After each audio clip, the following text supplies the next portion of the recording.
Good morning everyone. बच्चों, हमारा fifth class में फोर्थ लेसन कंप्लीट हो चुका है। ओनली क्या बचा हुआ है, हमारे क्वेश्चन आंसर बचे हैं और हमें वाक्यों को पहचानना कि कैसे हम पहचानेंगे।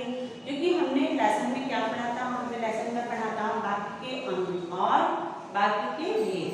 तो वाक्यों के अंग पढ़े थे और वाक्यों के भेद पढ़े थे। और क्या पढ़ा था, और हमने पढ़ा था रचना की दृष्टि से, और रचना की दृष्टि से पढ़ा था, वाक्य के भेद पढ़े थे, ठीक है, और अर्थ की दृष्टि से। तो अर्थ की दृष्टि से जो हमने पढ़ा था वो कितने प्रकार के होते हैं, तो अर्थ की दृष्टि से हमने पढ़ा था वो 8 प्रकार के होते हैं। जैसे विधिवाचक वाक्य, प्रश्नवाचक वाक्य, संकेतवाचक वाक्य, है ना, ये सब पढ़ा हुआ था। विषयादिबोधक वाक्य और संदेहवाचक वाक्य, इच्छावाचक वाक्य।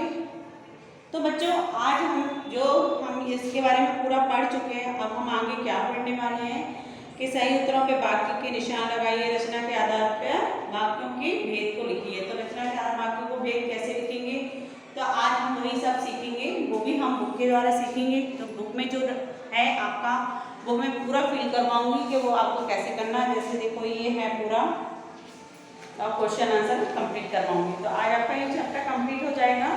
तो आपको ये पूरा वैसे ही पूरा नोट करना है।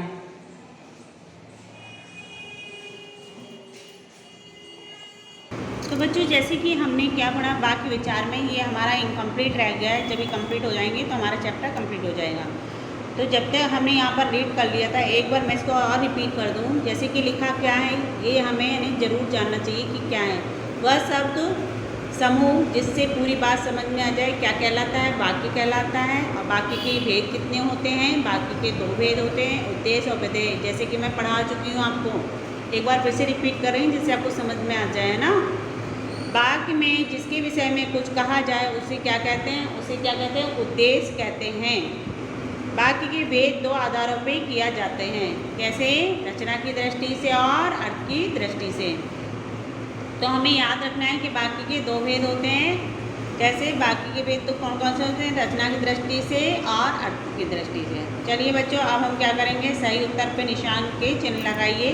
जैसे वाक्य के कितने अंग होते हैं, वाक्य के कितने अंग होते हैं मैं पढ़ा चुकी हूँ। तो वाक्य के 2 अंग होते हैं। जैसे इसमें ऑप्शन दिया 3 होते हैं, 4 होते हैं कि 2 होते हैं। तो हमें पढ़ना है और उस चीज़ पे टिक करना है। तो वाक्य के कितने अंग होते हैं, वाक्य के 2 अंग होते हैं। अंग पूछा गया है, याद रखिएगा, ठीक है। जब अंग पूछे जाते हैं तो आप 2 लिखेंगे, ठीक है। सरल वाक्य में कितने उद्देश्य और विधेय होते हैं, सरल वाक्य में कितने उद्देश्य और विधेय होते हैं। जैसे कि बच्चों हमने पढ़ा था कि सरल वाक्य में कितने उद्देश्य और विधेय होते हैं। तो हमें क्या बताना है कि सरल वाक्य में, जैसे जिस वाक्य में एक उद्देश्य और एक विधेय होता है उसे सरल या साधारण वाक्य कहते हैं। तो कितना होता है, 1 होता है, क्योंकि एक सरल होता है और एक उद्देश्य होता है और एक विधेय होता है। तो इसलिए कितना हुआ, 1 हुआ, ठीक है। सरल वाक्य में कितने उद्देश्य होते हैं, 1 होता है, 2 नहीं, है ना। क्योंकि हमें ये पूछा गया है ना कि सरल वाक्य में कितने उद्देश्य और विधेय होते हैं। तो हमें क्या कहना है कि एक उद्देश्य होता है और एक विधेय होता है। तो इसलिए क्या हुआ, सरल वाक्य में 1 उद्देश्य, तो 1 ही लिखेंगे, ठीक है। आप बुक पढ़ोगे तो उसमें भी लिखा हुआ है, मैं बुक का भी दिखा दूंगी आपको कि जिस वाक्य में एक उद्देश्य और एक विधेय होता है उस साधारण वाक्य कहते हैं, ठीक है। अब राम और श्याम खेल रहे हैं, कौन सा वाक्य है, राम और श्याम खेल। तो हम यहाँ 1 पर लगा लेंगे, ठीक है, यहाँ पे निशान लगा लेंगे। राम और श्याम खेल रहे हैं, कौन सा वाक्य है, कौन सा है, बताओ बच्चों, कौन सा है, सरल है, मिश्र है या संयुक्त है। तो हम किस पर लगाएंगे, क्योंकि यहाँ क्या लिखा, राम और श्याम, है ना, खेल रहे हैं। तो और आगे कि नहीं, राम और श्याम खेल रहे हैं, कौन सा वाक्य है, तो राम और श्याम खेल रहे हैं। तो ये कौन सा वाक्य हो गया, ये हो गया संयुक्त वाक्य, ठीक है। तो हमें याद रखना है कि ये संयुक्त वाक्य है। अब जैसे कि इसमें लिखा है रचना के आधार पर वाक्यों के भेद लिखिए, तो हमें क्या करना है, रचना के आधार पर वाक्यों के भेद लिखना है। जिन लोगों ने चैप्टर अच्छे से समझा होगा और रीड करा होगा तो वो अच्छे से कर पाएंगे। जैसे कि पुलिस चोर को पकड़ ले गई, क्या बताया है, पुलिस चोर को पकड़ ले गई। तो ये सिंपल है ना, सरल वाक्य है कि पुलिस चोर को पकड़ ले गई। तो कौन सा वाक्य हो गया, ये हो गया सरल वाक्य। कौन सा, सरल वाक्य हो गया। ऐसे ही राम, सीता और लक्ष्मण वन को गए, क्या हो गया यहाँ पर, राम, सीता और लक्ष्मण वन को गए, तो क्या हो गया, संयुक्त वाक्य हो गया। कौन सा वाक्य हो गया, संयुक्त वाक्य हो गया। ठीक है, अब हम नेक्स्ट पेज पे पलटेंगे।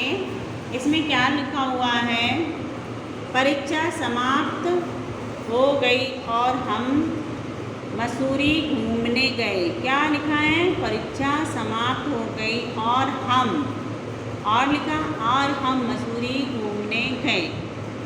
तो देखा बच्चों, क्या परीक्षा समाप्त हो गई, है ना, ये तो एक वाक्य बन ही गया था कि परीक्षा समाप्त हो गई और हम मसूरी घूमने गए। तो ये क्या हो गया, संयुक्त वाक्य हो गया, है ना। क्या परीक्षा समाप्त होने पर हम कहाँ गए, मसूरी घूमने गए, कहीं और की प्लानिंग हुई जो भी, तो क्या है, संयुक्त वाक्य हो गया। और सेकंड नंबर का, भागता हुआ व्यक्ति पेड़ से टकराया और गिर गया। देखो, भागता हुआ व्यक्ति पेड़ से टकराया और गिर गया, तो कौन सा वाक्य हो गया, संयुक्त वाक्य। ऐसे ही मिश्र वाक्य में क्या है, यदि मैं विवाह में सम्मिलित होता पिताजी नाराज होते। क्या लिखा, यदि है, की है, यद्यपि है, ये क्या मिश्र वाक्य में आते हैं, याद रखना। कोई टफ नहीं है, सिंपल है, आसान है इनको पहचानना, हम आराम से पहचान सकते हैं कौन सा वाक्य है। तो ऐसे ही यदि मैं विवाह में सम्मिलित होता तो पिताजी नाराज होते, तो कौन सा है, मिश्र वाक्य। अब जैसे अर्थ के आधार पर वाक्यों के भेद लिखना है, तो हमें क्या करना है, ये जो प्रश्न लिखे हैं उनके आधार पर हमें क्या करना है, हमें वाक्यों के भेद लिखना है। तो जैसे सूर्य निकल आया, तो क्या है, उसे तो निकलना है, विधि है ना कि वो तो सूर्य को निकलना ही है। तो ये कौन सा शब्द हो गया, विधिवाचक शब्द। ठीक है, कौन सा हो गया, ये विधिवाचक हो गया, क्योंकि हमें भेद पहचानने हैं। फिर खा वाला, तुम क्या कर रहे हो, क्या पूछा गया, तुम क्या कर रहे हो, किसी से हम क्वेश्चन करते ना, तुम क्या कर रहे हो, तो कौन सा हो गया, प्रश्नवाचक वाक्य। ऐसे ही खा का कंप्लीट किया हमने, हक्का वाला, भगवान को तुम, भगवान करे तुम स्वस्थ हो जाओ। तो कौन सा है वाक्य कि भगवान करे तुम स्वस्थ, है ये इच्छावाचक वाक्य, क्योंकि हम कह रहे हैं ना, भगवान करे तुम स्वस्थ हो जाओ, ये हमारी इच्छा है, तुम स्वस्थ हो जाओ। ठीक है, तो कौन सी है, इच्छावाचक वाक्य। यदि वर्षा ना होती तो फसल सूख जाती, क्योंकि वो संकेत दे रहा है, अगर वर्षा नहीं होती तो क्या होता, वर्षा होगी तो अच्छी बात है, अगर नहीं होती तो क्या होता, फसल सूख जाती। तो कौन सा हुआ, संकेतवाचक वाक्य। ऐसे ही छी छी, और ये क्या लिखा हुआ है, देखो ये लिखा विषयादिबोधक में ऐसा चिन्ह आता है, तो आपको याद रखना है कि विषयादिबोधक का ये चिन्ह है। ठीक है, तो उसमें हमें इस तरह से पहचानने हैं कि विषयादिबोधक के क्या साइन है। तो हमें इस तरह से, कितना गंदा बालक है, ये क्या है, विषयादिबोधक। ठीक है, अब हमें क्या करना है, एक एक वाक्य लिखिए, एक एक वाक्य लिखना है। जैसे निषेधवाचक वाक्य, निषेधवाचक वाक्य जो कि मैंने आपको बताया था, जिसमें नहीं का आता है वो निषेधवाचक वाक्य होता है। जैसे वे बाजार नहीं गए, है ना, तो ये कौन सा हो गया, निषेधवाचक वाक्य हो गया। ऐसे ही था आज्ञावाचक वाक्य, आज्ञावाचक वाक्य, बच्चों अपना काम करो। तो क्या है, इसमें आज्ञा का लगा हुआ है ना, आज्ञा है उन्होंने दी, हम उसको टाल नहीं सकते हैं, यानी हमें करना ही है, हमें उनकी रिक्वेस्ट माननी, हमें करना पड़ेगा, है ना। तो बच्चों अपना कार्य करें। प्रश्नवाचक, तुम कहाँ गए थे, किसी से हम क्वेश्चन करते हैं, तुम कहाँ गए थे, है ना। तो ये क्या है, ये कौन सा वाक्य हो गया, ये हो गया प्रश्नवाचक वाक्य। ऐसे ही संधिवाचक वाक्य कौन सा है, आज का क्रिकेट मैच कौन जीतेगा। तो ये हम संधि कर रहे हैं कि कौन जीतेगा कौन हारेगा, इसे हमें बताना है। ठीक है, संधि वाक्य, आज का क्रिकेट मैच विराट कोहली जीतेगा या सचिन जीतेगा, तो हम बस एक संधि है ना, हम एक वो लगा रहे हैं कि ये जीतेगा। ठीक है, संकेतवाचक वाक्य, वर्षा होती तो फसल अच्छी होती। तो हम एक संकेत कर रहे हैं कि अगर वर्षा हो जाती तो क्या होता, फसल अच्छी होती, है ना। वर्षा नहीं हुई इसलिए हमारी फसल क्या हो गई, सूख गई। तो हम कहते हैं एक संकेत कर, अगर वर्षा होती तो फसल बहुत अच्छी होती। इसी प्रकार हमने बच्चों ये वाले पूरा कंप्लीट किया। अब हम पढ़ेंगे क्वेश्चन आंसर कि वाक्य किसे कहते हैं, तो हम उनके बारे में समझेंगे। इन प्रश्नों के उत्तर लिखना है आपको, ठीक है, जो कि मैं यहाँ लिखकर आपको नोट्स पूरे दिखा रही हूँ कि इस तरह से आपको लिखना है। जैसे कि आपकी बुक में दिया हुआ है वाक्यों के अंग लिखी, वाक्य किसे कहते हैं, है ना। तो निम्नलिखित प्रश्नों के हमें क्या करना है, उत्तर लिखना है कि वाक्य किसे कहते हैं। तो हम क्या बोलेंगे, शब्दों के सार्थक समूह को वाक्य कहते हैं। क्या कहते हैं, शब्दों के सार्थक समूह को वाक्य कहते हैं। वाक्यों के अंगों के नाम लिखो। तो वाक्यों के अंगों के नाम मैंने बताए हुए हैं, अब लिख के बता रही हूँ। वाक्यों के दो अंग होते हैं, उद्देश्य और विधेय। ठीक है, उद्देश्य और विधेय। अब हमारा क्या क्वेश्चन है, उद्देश्य किसे कहते हैं, क्या पूछा गया है, उद्देश्य किसे कहते हैं। तो क्या लिखेंगे, वाक्य में जिसके विषय में कुछ कहा जाता है उसे उद्देश्य कहते हैं। क्या कहेंगे बच्चों, वाक्य के में जिसके विषय में कुछ कहा जाए उसे उद्देश्य कहते हैं। ठीक है, अब हमारा लास्ट क्वेश्चन है 4th नंबर का। क्या पूछा गया है, विधेय किसे कहते हैं। विधेय के बारे में भी हम पढ़ चुके थे, लेकिन हम फिर से पढ़ रहे हैं क्वेश्चन में कि उदाहरण से समझाइए। तो हम उदाहरण देके समझाएंगे कि विधेय किसे कहते हैं। जैसे कि उद्देश्य के विषय में जो कुछ कहा जाए उसे हम विधेय कहते हैं। जैसे यहाँ बताया, देखो राजेश क्या है, उद्देश्य है, गाना गा रहा है वो क्या हो गया, विधेय हो गया। ठीक है, जैसे एक छात्र है ना, पहला छात्र क्या कर रहा है, मोर बोल रहा है ना। तो दूसरा छात्र ने क्या कहा कि उसने मोर कहा, पहले छात्र ने, दूसरे छात्र ने कहा हमारा राष्ट्र पक्षी है। कौन है, मोर हमारा राष्ट्र पक्षी। तो ये क्या हो गया, एक हो गया उद्देश्य और एक हो गया विधेय।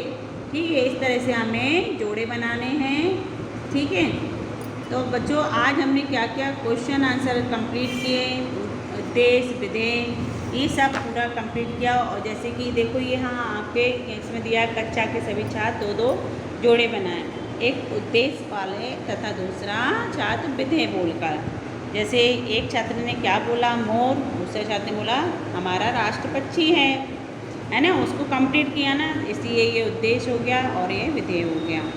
तो बच्चों आज हमने 4th लेसन कंप्लीट किए हैं। अब हम करेंगे, अब नेक्स्ट टाइम अब कौन सा चैप्टर स्टार्ट करने वाले हैं, 5th लेसन स्टार्ट करेंगे, जो कि आप यहाँ तक कंप्लीट करिए। उसके बाद हम करेंगे संज्ञा चैप्टर है जो हम वो वाला हम स्टार्ट करेंगे, संज्ञा वाला पढ़ेंगे। तो आज बच्चों आज आपकी यहीं क्लास ख़त्म होती, वीडियो देखिए और नोट करिए, वर्क टाइम से करते रहिए। चलिए टेक केयर, बाय।